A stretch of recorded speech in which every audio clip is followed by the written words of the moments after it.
I'm Simon Parsons. I'm from EDF Energy. I'm the MEH Program Director for HPC. And historically in the UK, we've been quite adversarial in the way we contract, and we're trying to move away from that, and we want to help each other.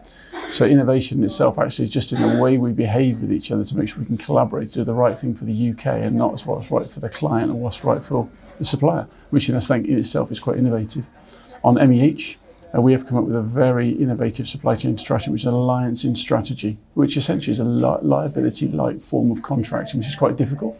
It's quite hard sometimes for the likes of our shareholders, but they recognise the value in what we're doing, in so much as we need the suppliers as much as the suppliers need us.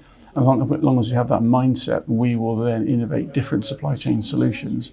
But more importantly, we'll do the right thing for the supply base, the client, and ultimately for the UK as well. What does the future look like for nuclear? Well, first and foremost, is trying to build Hinkley C, building it and make sure we can create a credible platform to build more power stations in the future. I think that's first and foremost we've got to do, that we can prove to everybody, both in the UK and globally, that we can do this. I think that's key.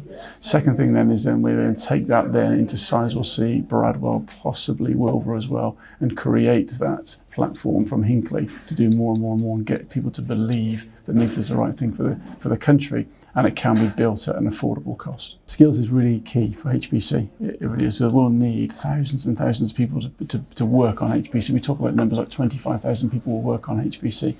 For the MEH program alone, I expect 3,500 people to work on that. And there'll be all sorts of different trades. Most of those trades that probably exist at the moment. Some of those trades we don't know. There'll be people down the road who haven't got the skills they need but want to work at HPC. What we are trying to do within HPC is create more training skills ourselves as a client, but also the subcontractors as well, the suppliers essentially. They're trying to create more skills centres and training centres to bring people in to give them all the skills we need. A really good example of that is welding, which is really quite important for HPC, how we weld all our pipes together, at different sorts of grades of welding. So what we're doing is we're going to build a welding school in Bridgewater College.